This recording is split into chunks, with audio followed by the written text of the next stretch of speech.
नमस्कार। महाभारत के पर्व में आप सभी का स्वागत है। और आज का पर्व है भगवान श्री कृष्ण जब स्वयं शांति दूत बनकर हस्तिनापुर गए थे। दूत कीड़ा में पांडवों का कपट हार के पश्चात 12 वर्ष का वनवास और 1 वर्ष का अज्ञातवास हो गया था। 12 वर्ष पांडवों ने वनवास बिताया और 1 वर्ष मत्स्य देश पर शरण ली अपना अज्ञातवास पूरा करने के लिए। अज्ञातवास का अंतिम क्षणों में जब कीचक द्रौपदी का अपमान करते हैं, तब भीम ने कीचक का वध कर देते हैं। कीचक वध का समाचार जब हस्तिनापुर तक पहुंचते हैं, तब कर्ण ने दुर्योधन से कहा है कि कीचक वध सिर्फ 6 योद्धा कर सकते हैं। बलदाव बलराम, भीष्म पितामह, द्रोणाचार्य और दुर्योधन स्वयं तुम और कर्ण मैं और भीम, अगर हम सब यहाँ पर है तो कीचक का वध किसने किया है? तो दुर्योधन समझ जाते हैं कीचक का वध कोई और नहीं, वो स्वयं भीम ने किया है। तो इसलिए हमें मत्स्य देश पर आक्रमण करना चाहिए, क्योंकि वो हमारे शत्रु पांडवों को शरण दिया है। और तब मामा शकुनी कहते हैं, ऐसे मूर्खता ना करे दुर्योधन, तुम अगर ऐसे कहोगे, अपने पिताश्री को इस तरह कहोगे कि मत्स्य देश पर हम आक्रमण करेंगे, तो वो नहीं मानेंगे, क्योंकि मत्स्य देश के साथ हमारा मैत्री संबंध है। भीष्म पितामह भी तुम्हें मत्स्य देश पर आक्रमण करने का अनुमति नहीं देंगे। इसलिए तुम इस तरह से कहो। त्रिगर्त नरेश सुशर्मा उस मत्स्य देश पर आंख जमाए बैठे हुए हैं और आक्रमण करने ही वाले हैं, क्योंकि कीचक वध हो चुका है, इसलिए मत्स्य देश अभी दुर्बल हो चुके हैं। इससे पहले कि त्रिगर्त नरेश सुशर्मा मत्स्य देश पर पहुंच जाए, हमें सेना लेके मत्स्य देश के पास जाना चाहिए। और जब सारे कुरु सेना, कुरु योद्धा मत्स्य देश पर आ गए हैं, तब अर्जुन अकेला सारे कुरु योद्धाओं को परास्त किया है, अकेला ही। और मत्स्य देश पर आभार प्रकट करते हुए अपना ससुराल कामपिल्ल नगरी यानी कि द्रुपद के वहां चले गए। और द्रुपद के वहां जाने के बाद उन्होंने कामपिल्ल नगरी के राजपुरोहित को हस्तिनापुर भेजा है जो दूत हिसाब से, कि उन्हें पांडवों को अपना इंद्रप्रस्थ लौटा दिया जाए। लेकिन दुर्योधन एक नहीं मानी। उन्होंने हस्तिनापुर नरेश के सहयोगी संजय को भेजा है जो दूत के हिसाब से। अब जब दूतों की आने जाने का सिलसिला चलता रहा और कोई निष्कर्ष ना निकला, तब युद्ध ही एकमात्र विकल्प रह गया है। और जब युद्ध ठहर ही गया है और दोनों पक्ष अपना योद्धाओं को जुटा रहे थे, तब भगवान श्री कृष्ण कहते हैं, मैं एक बार हस्तिनापुर जरूर जाऊंगा शांति का प्रस्ताव लेकर, क्योंकि शांति प्रगति का मार्ग है और युद्ध ध्वंस का मार्ग है। इसलिए मैं शांति दूत बनकर हस्तिनापुर जरूर जाऊंगा। और उन्होंने जब शांति दूत बनकर हस्तिनापुर पहुंचे, भीष्म पितामह, गुरु द्रोणाचार्य जैसे व्यक्तित्व, महान व्यक्तित्व उन्हें श्री कृष्ण को स्वागत करने पहुंचे। और महाराज हस्तिनापुर के महाराज धृतराष्ट्र ने उन्हें गोदान कर श्री कृष्ण को उनका मन जीत लिया है, उनका गौरव बढ़ाया है। और धृतराष्ट्र दुशासन को कहते हैं, दुशासन तुम्हारा महल दुर्योधन के महल से काफी सुंदर है, इसलिए तुम श्री कृष्ण को अपने महल पे ले जाओ। लेकिन दुर्योधन कहते हैं, नहीं पिताश्री, पहले मैं अपने महल पे ले जाऊंगा और इन्हें भोजन कराऊंगा, इसके उपरांत चाहे तो दुशासन अपना महल पे ले जाए। लेकिन कृष्ण कहते हैं कि अतिथि वहां रुकते हैं जहां पर मित्र हो, जहां पर मित्र संबंध हो, और या तो फिर अतिथेय के पास।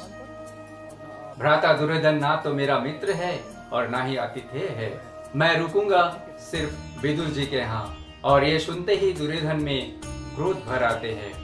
विदुर जी श्री कृष्ण को कहते हैं, हे श्री कृष्ण, आप शांति का प्रस्ताव लेके आप हस्तिनापुर ना जाइए, क्योंकि वहां आपका अपमान ही होगा।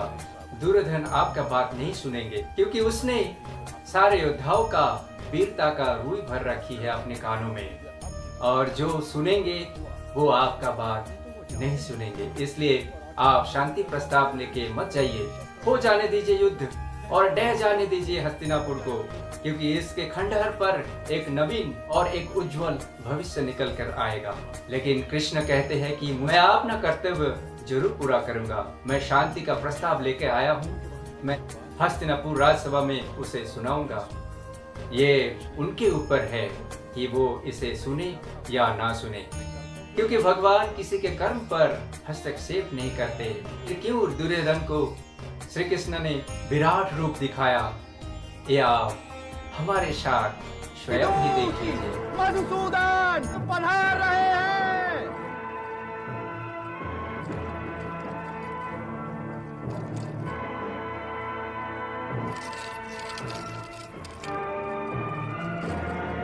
शांति दूत का प्रणाम स्वीकार कीजिए महाराज। हे वासुदेव, राज्यसभा का मान बढ़ाइए, स्थान ग्रहण करके। प्रणाम पितामह। स्थान ग्रहण कीजिए वासुदेव। विराजिए तातश्री, विराजिए। अब ये बताइए कि आप मेरे अनुज पुत्रों की ओर से, हे वासुदेव, क्या प्रस्ताव लाए हैं? गंगापुत्र भीष्म को प्रणाम करने के उपरांत, हे महाराज, कि मैं किसी की ओर से कोई प्रस्ताव लेकर नहीं आया हूं। मैं ये निवेदन करना चाहता हूं, अपना ही प्रस्ताव लाया हूं। मैं तो स्वयं अपनी ओर से आया हूं कि जो कुछ मैं स्वीकार कर लूंगा, परंतु ये विश्वास अवश्य दिलाता हूं, उसे स्वीकार करने में पांडव संकोच नहीं करेंगे। आप तो स्वयं ज्ञानी हैं। हे महाराज, शांति एक आवश्यकता है और जानते हैं कि शांति कोई प्रस्ताव नहीं, वीर गति को प्राप्त होते हैं। तो दोनों ही ओर से लड़ने वाले योद्धा, युद्ध में पराजय तो एक ही की होती है। इस राजसभा में ज्ञानी और महात्मा उपस्थित हैं। गंगापुत्र भीष्म जैसे वो आज कदाचित संसार की किसी और राजसभा में नहीं है। योद्धाओं की जो भीड़ इस राजसभा में है, कृप और द्रोण जैसे आचार्य विराजमान हैं, और इसीलिए इस राजसभा का दायित्व भी सबसे अधिक है। महात्माओं और योद्धाओं का ये जमघट, यदि युद्ध हुआ, निस्संदेह ही बिखर जाएगा महाराज। हे महाराज, निस्संदेह ही बिखर जाएगा। तो इतिहास उन सारे आंसुओं का उत्तरदायी आपको ठहराएगा। यदि ऐसा हुआ तो युद्ध के उपरांत बहाए जाएंगे। आप भरत के वंशज हैं हे नरेश। आपके पास धर्म की धरोहर है, इतिहास की थाती है। हे नरेश, न्यास का अपभंग नहीं होना चाहिए महाराज, और आप जैसे न्यासधारी के होते। और इसीलिए हे धर्म ध्वज रक्षक, उसे ध्यान से सुनिए। मैं जो कहने जा रहा हूँ, और इसीलिए कुरुवंश को शांति के मार्ग पर ले चलिए महाराज। शांति कभी असंभव नहीं हो सकती। शांति के मार्ग पर ले चलिए कि इसी में सारे संसार की भरतवंश, भारतवर्ष और सारे संसार की भलाई है। इन्होंने द्यूत क्रीड़ा में कपट क्यों किया था? इतिहास गंधार नरेश शकुनी से ये नहीं पूछेगा, बट आपकी सभा में हुआ था महाराज। इन्होंने भरत कुल वधु को भरी सभा में क्यों घसीट बुलवाया? इतिहास युवराज दुर्योधन से भी ये नहीं पूछेगा, क्योंकि दुर्योधन आपके युवराज हैं। इतिहास ये भी आप ही से पूछेगा महाराज। भरत कुल वधु द्रौपदी का वध इन्होंने दुर्योधन के कहने पर अस्त्र हरण करने की असभ्यता क्यों दिखाई?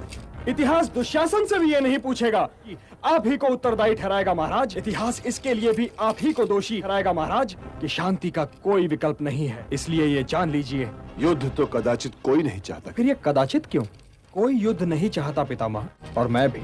ये तो आप भी जानते हैं पितामह कि युद्ध चाहने वाले और उधर भी इधर भी हैं। इसलिए आज इस राज्यसभा से निकाल दीजिए पितामह कदाचित जैसे शब्दों को, क्योंकि शांति की बात नहीं हो। कदाचित जैसे शब्दों की छाया में, हे पितामह, कि यदि कौरवों और पांडवों में मिलाप हो जाए, समझाइए अपने नरेश को, तो ये सारा संसार उनका हो सकता है, तो और कोई सीमा रह ही नहीं जाएगी। उनकी राज्य सीमा के अतिरिक्त आपके पास कुछ नहीं रह जाएगा। किंतु जो युद्ध हुआ महाराज, नहीं अनुज पुत्र, पुत्र, क्या पता आपको किस किस के शव पर रोना पड़े महाराज। आपके पास आपके अनुज पुत्रों में से किसी का शव आए महाराज, इसी प्रकार का आनंद अनुभव कर पाएंगे तो क्या आप उसे शत्रु का शव मानकर?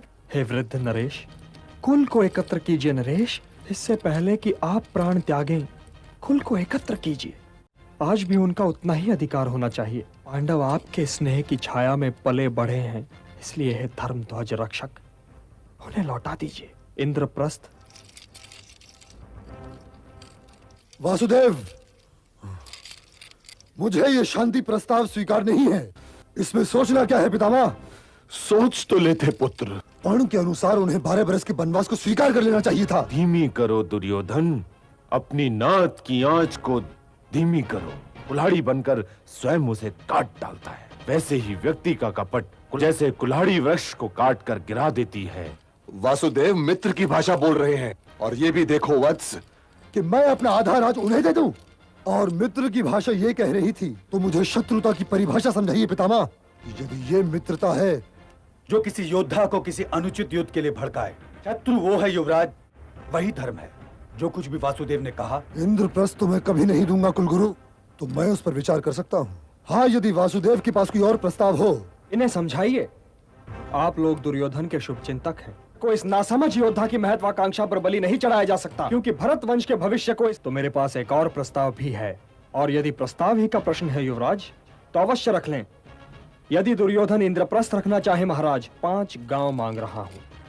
मैं पांडवों की ओर से वरकास्थल, अविस्थल, वारणावत, मकांदी और एक और कोई गांव।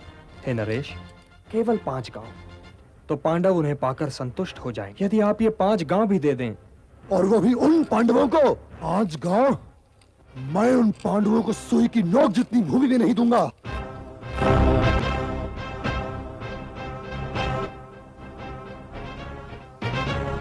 अपने शव पर विलाप करने के लिए क्यों आमंत्रित कर रहे हो? ये दुर्योधन, अपनी माता श्री शिव भक्तिनी गांधारी को वासुदेव, तो तुम्हारी ये कहने पर यदि तुम दूत न रहे होते दुर्योधन। बोलने दीजिए, इन्हें बोलने दीजिए पितामह। तो क्या कर लेते युवराज? यदि मैं दूत न होता, मैं तुम्हारी जीभ खींच लेता। यूं मेरी माता श्री की बात करने पर और कारागृह में डाल देता, और तुम्हें बंदी बनाकर। उस अतिथि को बंदी बनाओगे?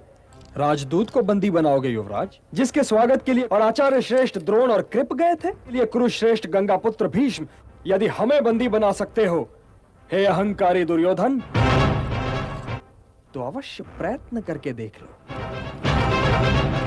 इस ग्वाले को बंदी बना लो सैनिक।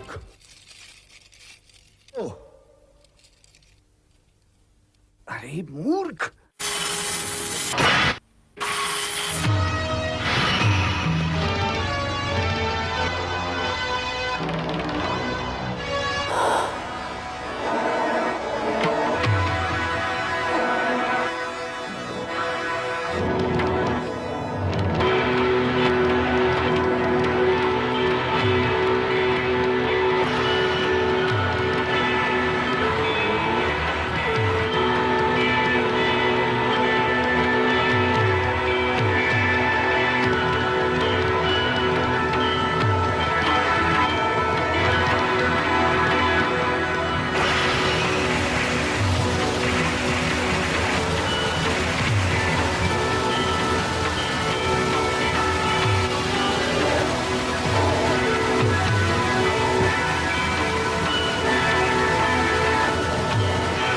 अगर आपको ये भगवान श्री कृष्ण का शांति दूत पर्व अच्छा लगा हो तो आपके इस चैनल पर एक लाइक ज़रूर कीजिए और सब्सक्राइब कर साथ रहिए आने वाला पर्व को देखने के लिए। तब तक के लिए जय महाभारत, जय श्री कृष्ण।